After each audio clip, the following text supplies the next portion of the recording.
Well, hello, my fellow Centralians and viewers that are viewing this. I am on the corner of Locust and Calumet, and what we're staring at here is this vacant lot here that used to be the Wilson's drugstore. It was probably one of the most terrible things to happen in this city, where old man Wilson and his assistant, Mr. Brady, were shot. A young man had went in there and did a heinous crime, which was just terrible. Mr. Wilson died, but Mr. Brady, he survived. I knew him, very heroic man. I'll add a thing to this video that gives a complete description of what happened there, but I can remember this building here being vacant for years because my parents, before they got divorced, lived in a house next door here, and a gentleman by the name of Bob Boston used to own all this.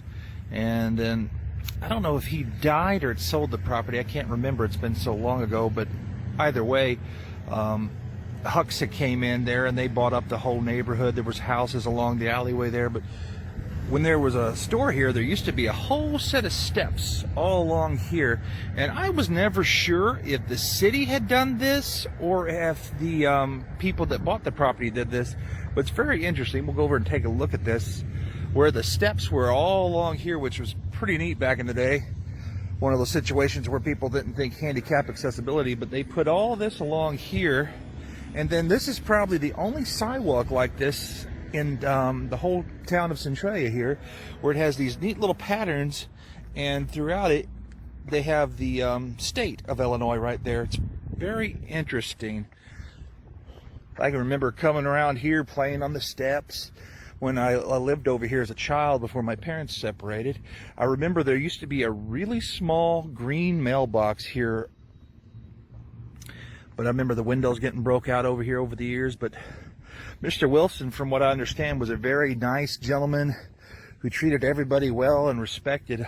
I've always said that the city should put a sign here calling this Wilson Avenue in honor of him. But does anybody ever remember going to the drugstore here? Does anybody remember the incident where the young man came in and did the shooting? As I said, I'm going to have some follow-up here on this video here of the images of Wilson's store and of the event that happened that day. As always, I love Centralia, and I hope you do too. Well, here's a picture of what Wilson's drugstore looked like. Your basic square rectangle building. Yeah, it was simple though, but it had, like most drugstores, it had the soda fountain inside, a variety of gifts and collectibles. As you can see here, here's the stairs I told you about. There was obviously one of those traffic signals at one point. I'm not sure what year they took it out though, because as you can see to the side there, that there is a stop sign on there. I wish there was better images to the left here though, because you can't see that green mailbox. But to the rear of this was the house that I grew up in for a brief time with my parents. And Wilson's had been closed for years, as I said previously, but I can remember coming around on these sidewalks playing. Remember the windows were all busted on this place, and it was just an interesting place. And then when you learn what happened there, very tragic. And like I said, I really wish they would name that particular area Wilson's Avenue, and maybe even have a little plaque in remembrance of that. Because I mean, here was a person that was a good, honest citizen that treated everybody well and then was murdered over some cash. And it's very tragic how things like this happen, and we shouldn't forget people.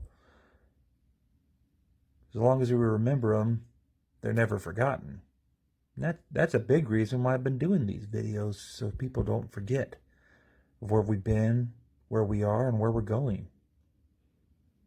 And well, I'm going to include on here now the newspaper article, so feel free to click on it and read the whole thing of what happened with that terrible incident. And as always, I love Centralia. I hope you do too.